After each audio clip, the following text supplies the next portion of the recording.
Hey nerdy knitters, Tanya here. Welcome to another episode of the Nerdy Knitting Podcast. Grab your knitting and your favorite drink and let's settle in for a good chat. Now, before we get to the actual knitting, I have lots of pattern releases to tell you about, and of course we have a knitting book to talk about because we have to get a little bit nerdy here at Nerdy Knitting and talk about knitting books. It's chilly outside today and there's frost all along the roofs that I can see, so I am holding my mug of tea and keeping my hands warm, and I hope you have a nice warm beverage and you're nice and cozy with your knitting while we talk about the knitting projects that are on my needles, pattern releases and books, and so many other things, and of course our monthly giveaway. So the first pattern release I have to talk about is a pair of toe-up socks. Now these are knit 2 at a time, toe-up on magic loop, and they use this really fun yarn. This color, it's called Cone Orange. It's Patrick Knits, a signature color from Biscot Yarns. And these are what the socks look like. These wonderful construction orange socks, and construction is finally done here. Pretty much there's still some construction cones laying around in different areas in our town, but I just love the color of these.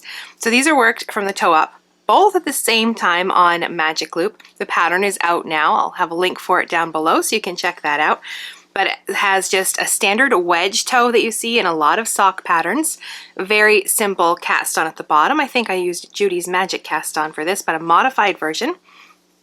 And then it's just plain stockinette just to highlight those fun stripy colors, and a fleagle heel, which uses a gusset that you increase right here, and then it has a heel turn which also acts as a heel flap. So that pattern is out right now if you want to get the pattern, and there's a full tutorial. It's about an hour long that walks you through every step of knitting the socks 2 at a time, toe up on Magic Loop. Now the next pattern release is the Cobby lace cowl. You can see it on the mannequin behind me. I've got it doubled over so it's this nice big cozy squishy fabric all around your neck, which I'm looking forward to wearing with my winter coat this winter because it just looks so comfy and cozy, doesn't it, all wrapped up around your neck like that. But it's also, when not doubled, it's big enough to wear sort of like a poncho. You can pull it down over your shoulders. It's very dramatic, big lace design in a bulky yarn with some picot cast on and bind off, so you get the picot texture in there as well. Just a really, it's pretty simple knit actually, and it's in bulky yarn. I think it's 3 skeins, so it knits up pretty quickly because it's bulky yarn, pretty lace design, but it's very simple, just yarn overs and SSKs and the picot edges, and pretty simple. That pattern was designed for Cast On magazine for the Knitting Guild Association. You'll find a link for that down below as well. The next pattern release is for the mirrored cowl. This is for Biscot Yarns. It's a yarn company here in Canada based in Quebec. They have lots of fabulous yarns, and I loved playing with this yarn. It's a 100% cashmere yarn, just absolutely lovely. Sadly, I didn't get to keep this cowl. I had to knit it for them and then I send it back to them so they can have the sample for their store and to do the photography and the pattern, because the pattern is for their yarn specifically. But I am very tempted to buy more of that yarn because it was absolutely lovely. Sometimes I don't like soft and fuzzy yarns because I find them a little bit scratchy, but this one was, just lusciously soft. It was so beautiful. So this cowl takes 2 skeins of yarn, 1 skein of each color, and you can see in the picture here the colors that I used. Now what makes this really fun is the cowl is 2-sided, so on one side you have that sort of orangey color is your pattern color and the bluish color is the background. Then that's reversed on the other side, so it's a mirror image of each other. And it's knit in a tube in the round using stranded colorwork technique. So all the floats are on the inside, and when it's like the length of the tube is long enough, you sew the ends together and then you can wear it like a cowl. And both sides look beautiful. You don't see the stranding because that's all on the inside since it's worked in the round. And it's reversible because you've got the 2 colors that are sort of mirrored and reversed. So that was a really fun design, but actually pretty simple since it's just 2 colors, 1 skein of each yarn, and just luscious. Oh, just lovely, luscious, 100% cashmere. And like, I would not use 100% cashmere for a whole sweater because while it would be very soft and lovely, it would pill really easily, and I'm pretty hard on my sweaters sometimes. But I think cashmere is perfect for something like a cowl where it's just like up around your face and you can really appreciate that soft, lovely yarn. The last pattern release is the Fairy Lights tank for Knit Now magazine. They have their issues of their magazine right now are all about holiday knits, and this is a fun holiday knit. Now it's just a simple crew neck vest, sleeveless sweater, whatever you want to call it, tank. And then the fun is with the design on the front. It's just I-cord, 3 pieces of it that you knit and then sew down, and then you attach a whole bunch of pom-poms so it looks like little fairy lights or string lights or Christmas baubles, whatever you think they look like. So you could really go crazy and use lots of bold Christmas colors, but this is more of a muted design that they ended up with. And I love that it ended up on the cover. I was so happy to see that. This is the second time I've had a design that ends up on the cover of the magazine, so I was really happy for that. But the pattern itself, really very, very simple. It's just a basic stockinette sweater without the sleeves. So there's not much going on knitting wise. It's just really very simple, and then you've got all the fun added with the pom-poms and the I-cord. So I'll have a link to the magazine down below if that's an issue that you would like to order, and of course there's tons of other fun patterns in that magazine as well. Now before we get to the knitting, we have to talk about our knitting book of the month, of course, and this month it is The Magic of Shetland Lace Knitting by Elizabeth Lovick. Now I'm going to be teaching next year in April at an online conference, 2 classes. I can tell you more about the conference next month, I think, but I'm just doing my research right now. The first class I'm teaching is on the art of lace knitting. So I've got like my list of topics that I plan to include, but with anything I teach, I like to go through a bunch of resources about that topic and make sure I'm covering everything I can. Now the class is only 90 minutes, so I'm not gonna like cover everything about lace knitting, but a good introduction, you know, increases and decreases, picking up missed yarn overs, why you would wanna use stitch markers to separate your repeats, lifelines, all about that pesky no stitch gray box on a chart. All of those things that lace knitters need to know about. So I'm going through all these different resources that I get from the library or I find online just to make sure I'm covering everything I should within that sort of beginner introductory level. And then of course, I do like to have make sure I have enough content. This is the hard part because it's a 90-minute session, but sometimes if I'm nervous and I start like speeding right through the presentation, I finish a lot faster than I planned on.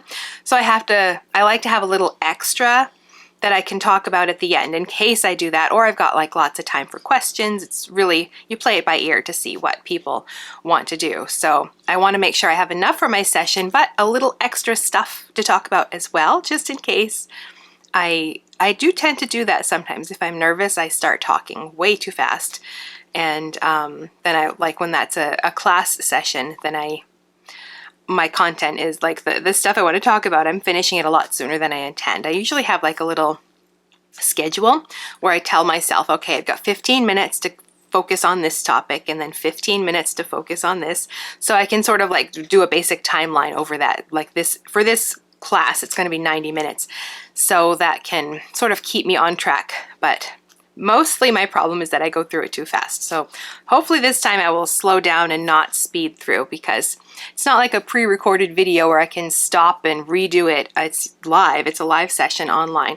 But anyway, one of the books I'm using to do some of that research is this book by Elizabeth Lovick. Now the book is divided into 3 parts. Now before those 3 basic parts, there's a short little section just on the Shetland Islands and Shetland lace, the origins and the history, which is really nice, and some pretty photographs, so you can learn more about the origins of this kind of lace knitting.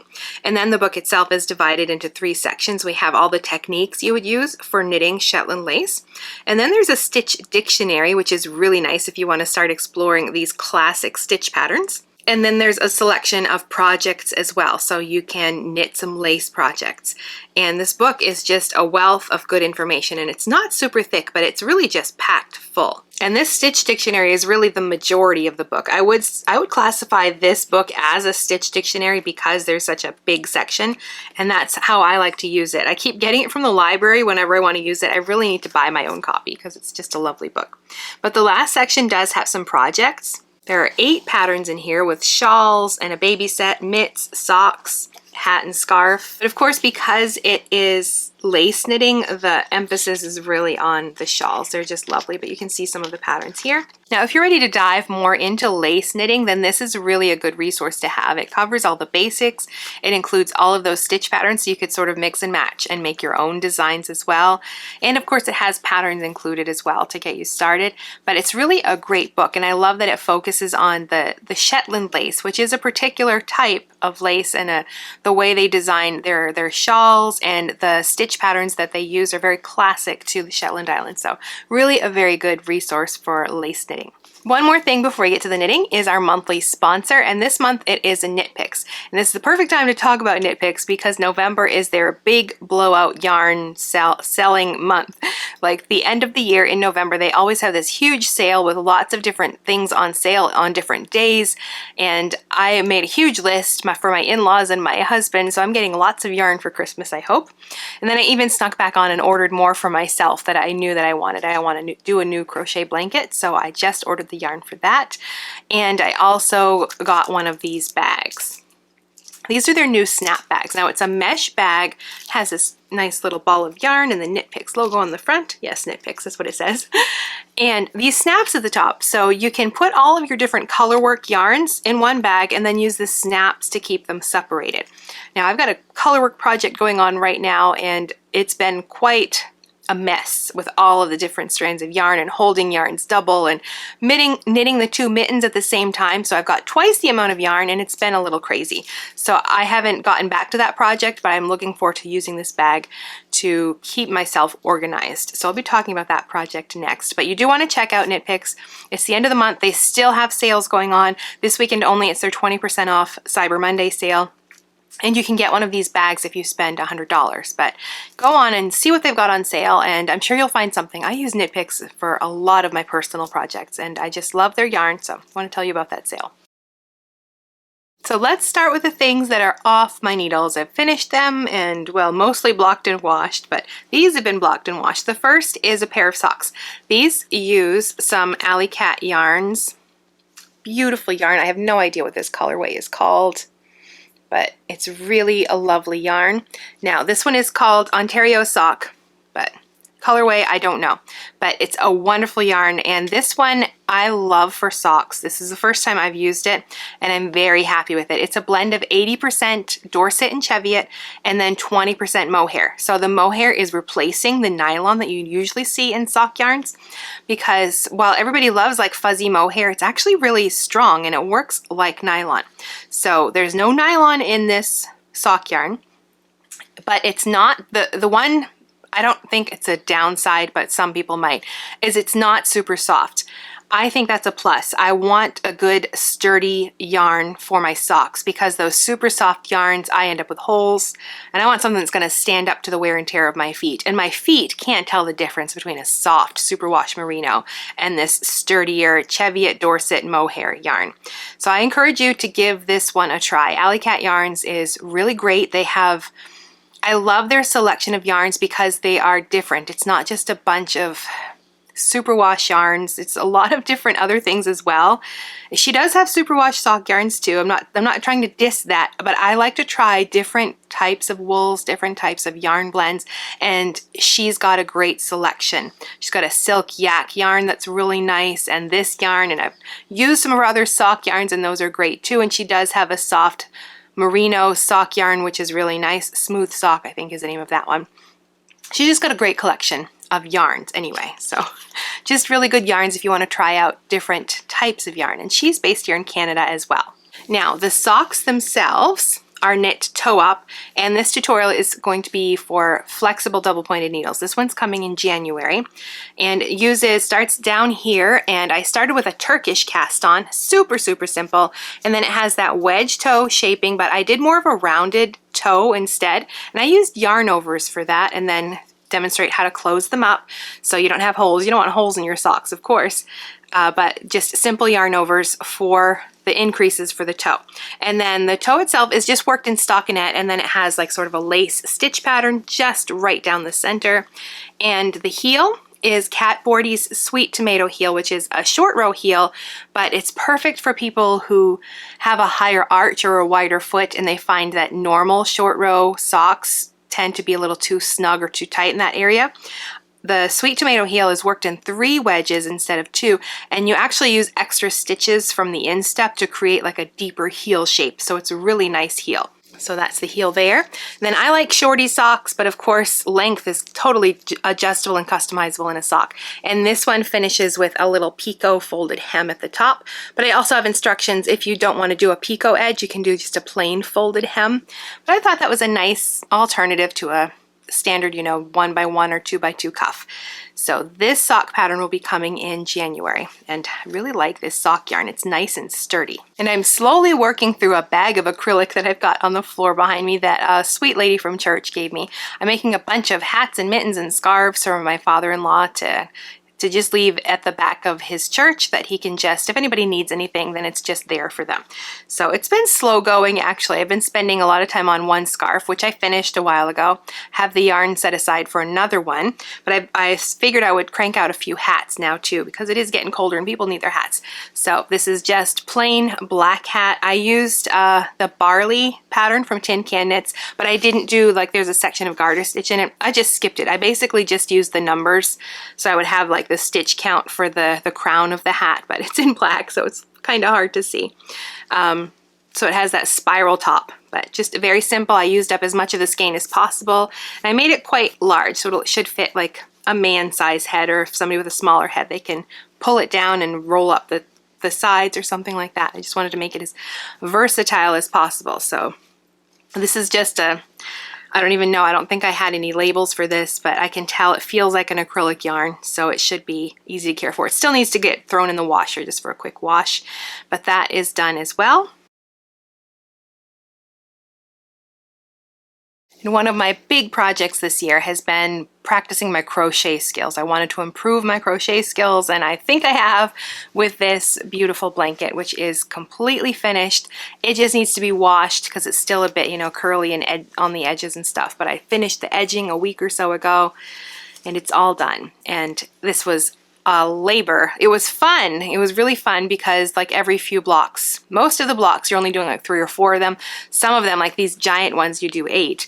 But it was broken up into small pieces because it was a crochet along, and I just followed it in that same way. I did clue 1 and then clue 2. She really breaks things up really easily. She has lots of video tutorials. There's one for every section of the pattern.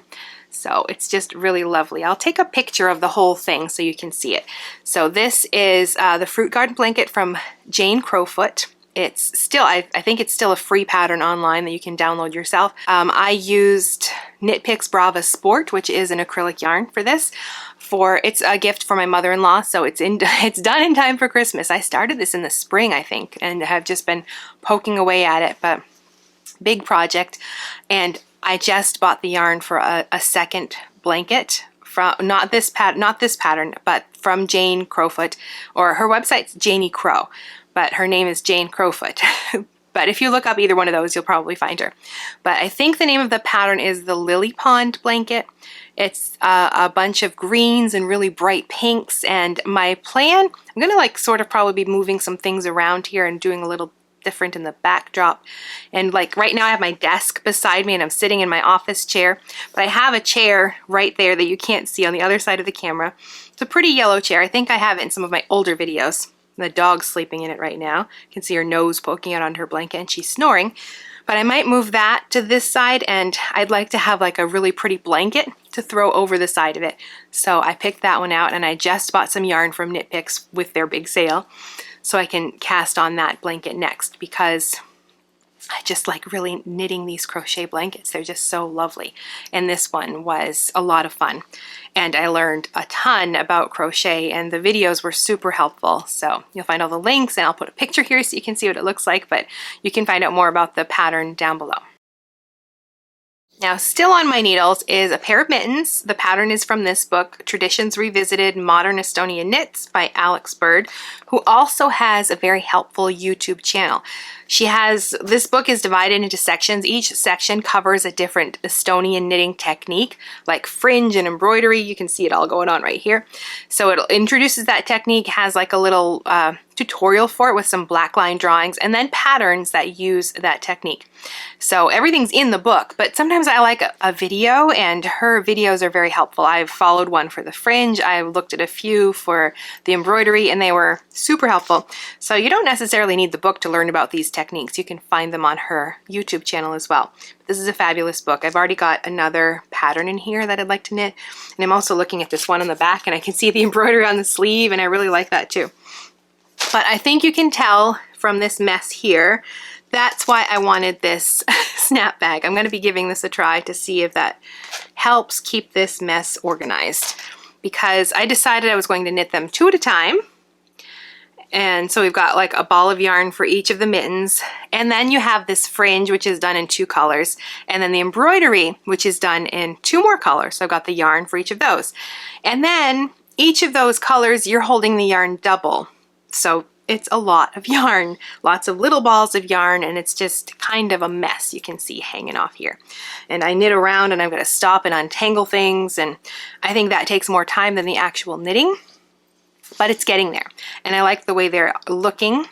Now I'm using Cascade 220 fingering in a superwash. I think it's superwash for the mitten. It's just a black yarn, plain old superwash Cascade 220 fingering. Yes, that's right.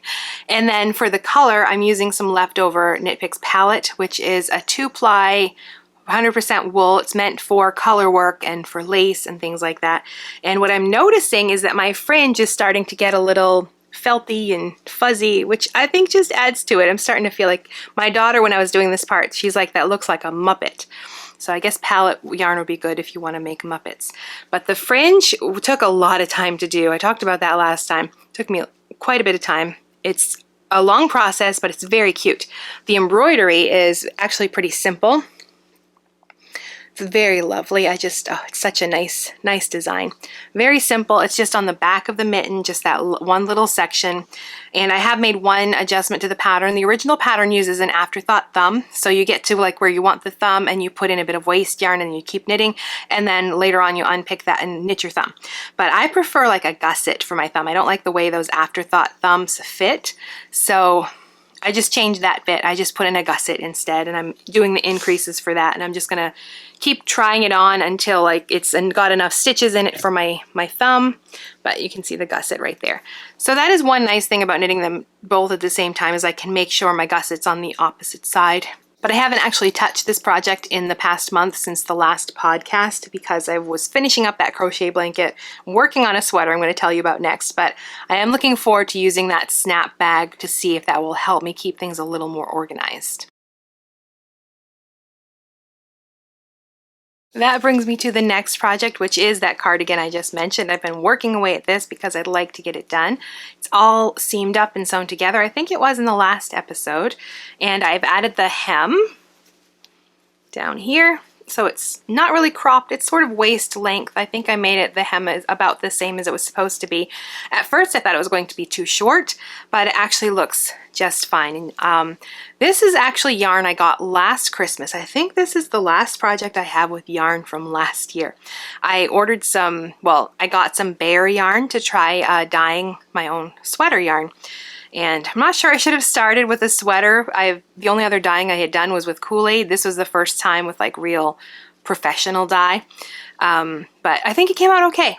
It's a little more stripy than I originally intended right here, but overall I really like it. So this pattern is the Rose Cardigan by Andrea Mowry. It's knit in 4 pieces. You start at the sleeve and you work to the center 4 times, and then you sew them all up. It's got this cable along the top of the sleeve, and it sort of has a dolman sleeve. You can see that underneath there. So it's really like a cozy sweater, and I wanted something colorful and fun. So I've got this fade of navy blue to this lighter blue, and then we end up with some purpley colors where I combined it with some magenta right here. And so it's all finished for like the basic part of it. The rib has been added. That took me a couple nights because it's like 4 inches of rib down here. So the last thing to do is to knit like the front bands, and they're knit separate. I've got one right here that I'm working on. So you knit them all by itself, and then you're going to sew that on and then attach them. You knit 2 of them and then sew them up in the back so that the cables both run in the same direction instead of having a cable go all the way around and come back down the other side.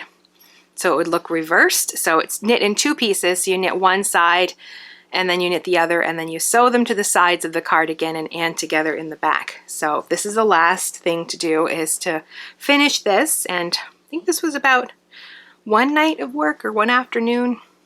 So it shouldn't take me too long to finish. I just have to knit, well, I guess that might be about half of it. It's going to finish up and around my neck. But I'm just doing this one on double pointed needles. That's all I need. And you can see my cable hook is stuck in there. So this is with the last color that I dyed. And I've got quite a bit of yarn left. So what I might do with it is make up like a mini skein set for one of our next giveaways, with the caveat that I dyed the yarn myself. And I did have, when I was washing some of the skeins, I did have some like the dye leak out into the water, but not terrible. It wasn't that bad, but a little bit. But not bad for my first dyeing project, I think. Oh, and the last thing about this is the size. Like my gauge was completely off, my row gauge especially, which is important because you're knitting it from the side instead of like the bottom up or top down. So your row gauge is really important. So I calculated like how long it needed to be from my wrist to the center, then how much like the circumference should be around my body.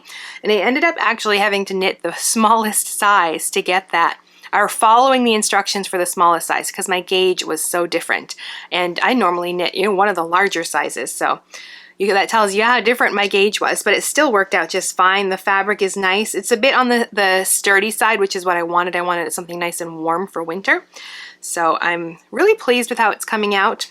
I'm not entirely in love with like where it stripes a little more than I wanted. I really wanted it to fade more and avoid that striping, but it was my first dyeing project, so hopefully I've learned a lot. And on my Christmas list, I actually put more bare yarn, and I have a couple shawls that I'd like to knit, but I want to dye the yarn and do some more fading techniques with those. But we'll have to talk about those, hopefully, if I get the yarn after Christmas.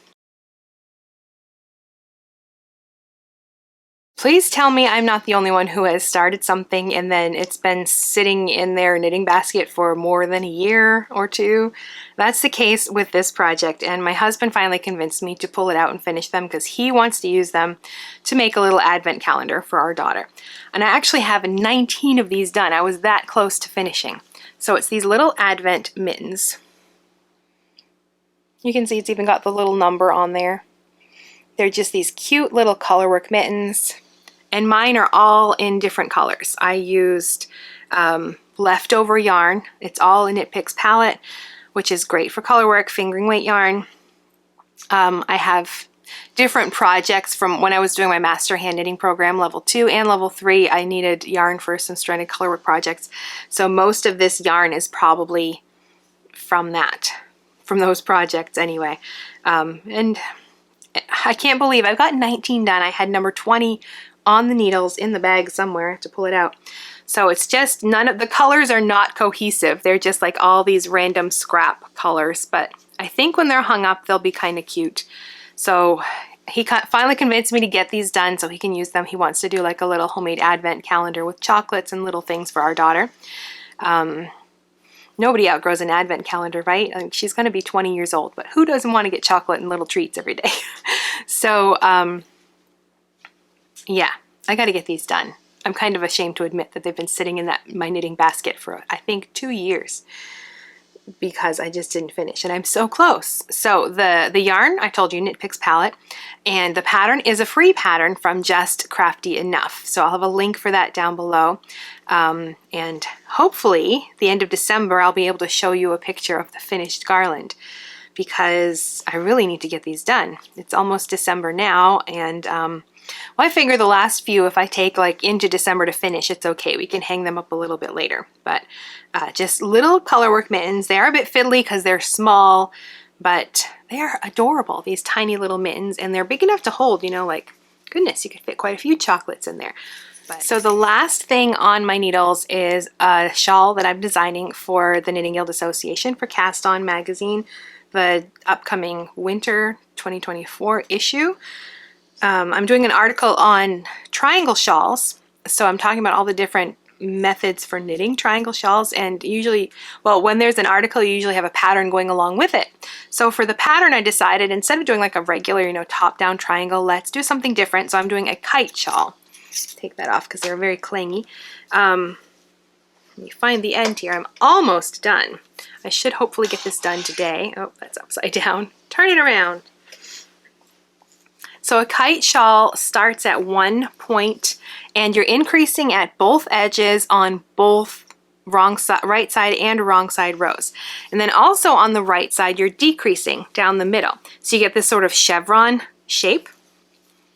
So you're still getting an increase on both sides, but you're removing one as well to give you that chevron. And so I've got just garter stitch stripes and then some eyelets, some lace, and in here I've got some daisy stitches and more lace. And then I introduced more white because I'm trying to sort of fade it out, I guess. Not really fade, but so I'm almost done. More lace there, and then another section of just garter stitch and more daisies with all of the colors right here, and I just have the final little bit of garter stitch to finish.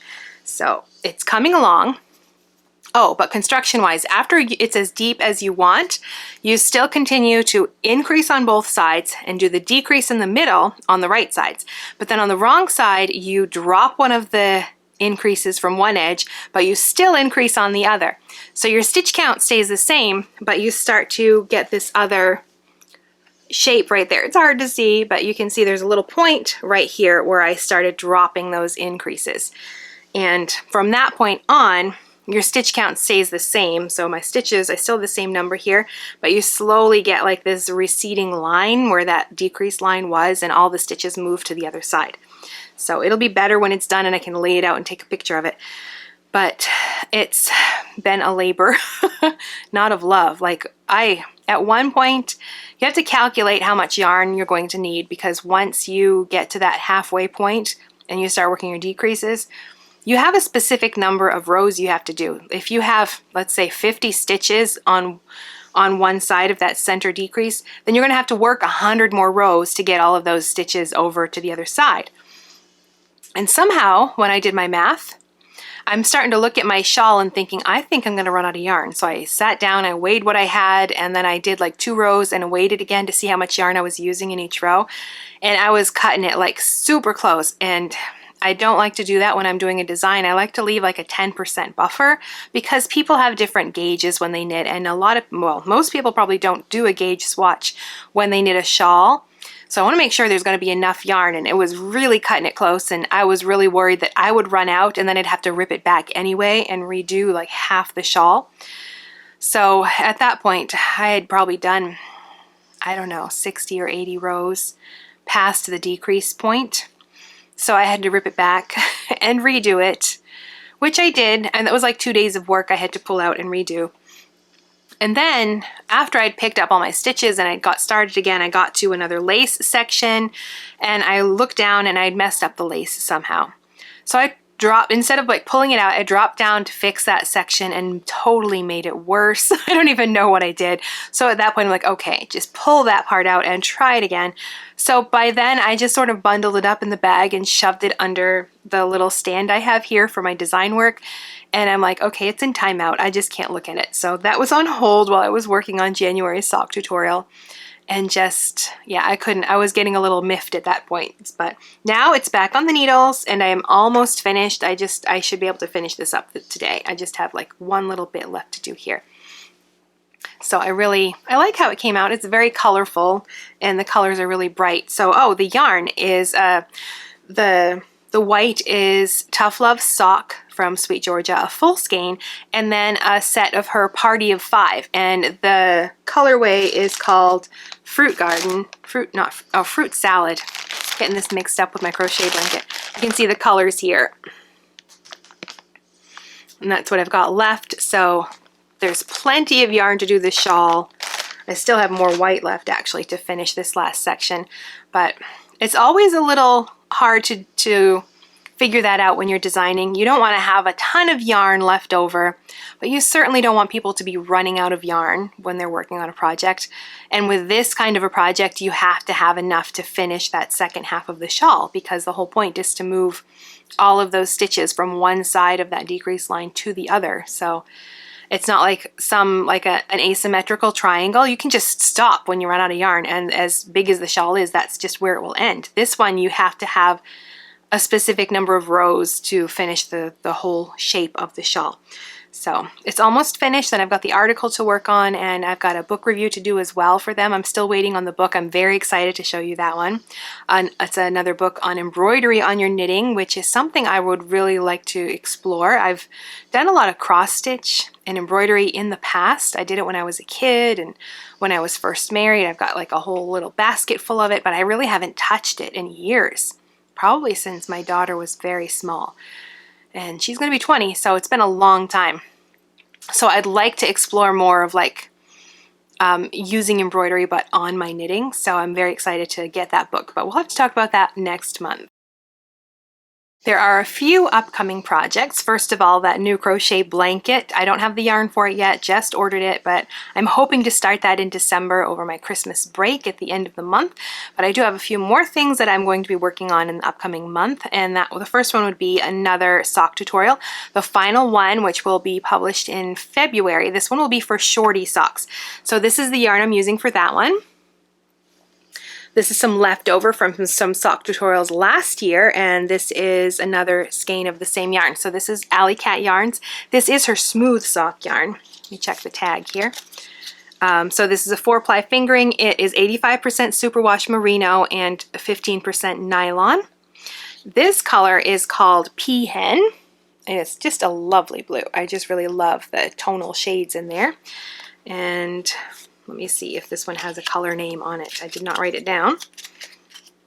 Oh, no color name on this one. I'll have to look that up and see if I can find it.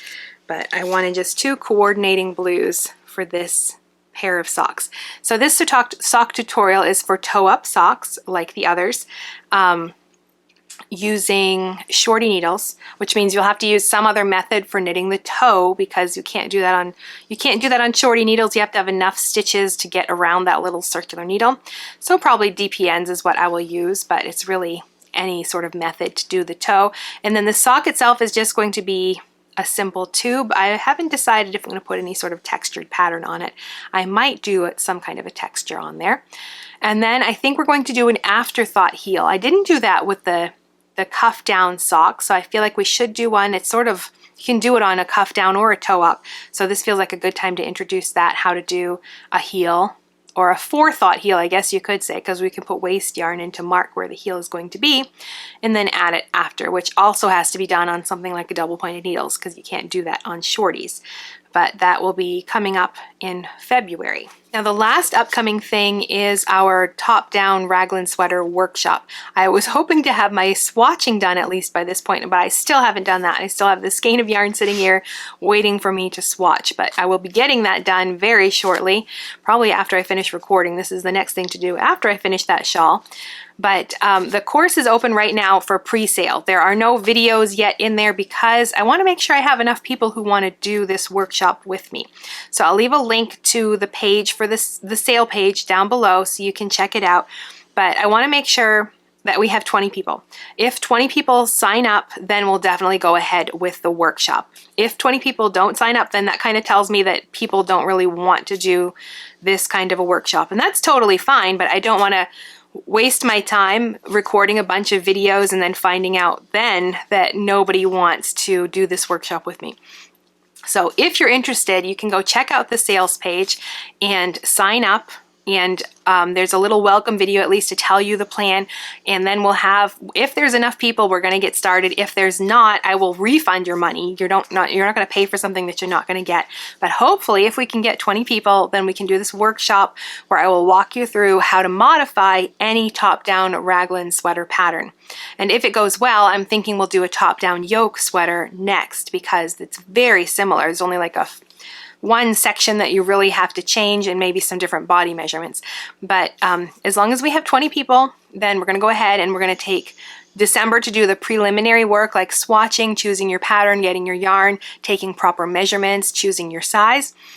Then we'll cast on in January and we'll work through like each step of knitting a top-down raglan together through January and February.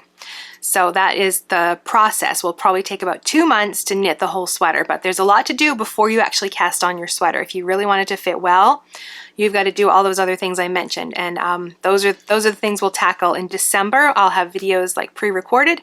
You can watch them and follow along. There'll be worksheets to help you like fill in your measurements and figure out your gauge and all of that kind of stuff. And then we'll also have some Q&A sessions on Zoom, most likely, where you can ask your questions and I'll answer them personally. Like we'll get on a chat all together with however many people there are, and we can like address everybody's questions about that before we start casting on in January. So if that's something you're interested in, then it's on sale right now, and hopefully we can get 20 people. If not, then I will refund whoever does purchase if it's less than 20. But fingers crossed, I really am looking forward to trying this, and I'm hoping it's something that other people want to do too. So you can find more information about that down below. We can't end the podcast without talking about our giveaway. And this month it is 2 skeins of yarn from our lovely sponsor, Knit Picks, who's kindly provided the yarn and the other part of this gift. This is Woodland Tweed in Thumper Heather. 2 skeins, they're 100 grams each. You can see that lovely gray color. It's 80% merino, 15% baby alpaca, and 5% viscose. I'm guessing the viscose is the tweed that's in that yarn.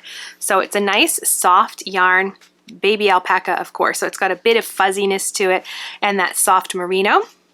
So along with 2 skeins of yarn, you'll get a little project bag. Also from them, not so little, I guess you could fit a sweater in there, I think. And it's a nice sturdy canvas. It's got this cute little picture on the front, drawstring bag, strings on both sides. So a nice little bag, and then from me, you'll also get a little nerdy knitting pin, which I need to order more of. I think I've only got 1 more left, so I've got to order some more little pins because I like to put those in the giveaways. I think they're just little cute pins. So to enter this giveaway, you just have to answer one question. Have you ever used Knit Picks yarn in any of your knitting projects or your crochet projects? That's it. Just answer that question. If you've been here for 1 podcast episode or 2, or even just those 2, you can tell that I use Knit Picks quite a lot. I usually try to get enough at Christmas time to last me all year, or for my personal projects, and then I sprinkle in some hand-dyed yarn projects in there when I can. So I'll give you till Wednesday, November 29th, and then the giveaway will be closed, and I will use a random comment generator to choose one of the comments, and then I reply to your comment on YouTube because I can't get in touch with you. I can't send you an email. And I will leave a comment telling you to send me at my email address your name and mailing address so I can mail you your package. So make sure you have notifications turned on, and you have, when you get that, when I send that email, I'll give you 48 hours to respond to me. If I don't hear back from you within those 48 hours, I will choose somebody else. I just can't let it keep going on and on trying to track somebody down. So you get 48 hours, and then I'll have to choose another winner if I don't hear from you. Now for the fine print, this giveaway is not sponsored in any way by YouTube. It is just hosted here on my channel. Knit Picks provided the giveaway product or prize this month, but YouTube has nothing to do with it.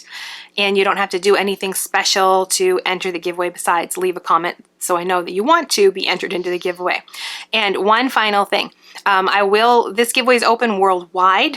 But if I find that shipping is crazy expensive to your location, then an alternative for me is to give you a gift card to Wool Warehouse instead. They're in the UK, and they ship to a lot of locations. So I figure that's an alternative if the shipping is crazy expensive, if it's a country where, yeah, if I just feel like it's too much money to send this package, I will give you a gift card to Wool Warehouse instead, and I'll use this gift or this prize for another monthly giveaway. Now that wraps up our podcast for another month. Can you believe we're closing in on the end of another year?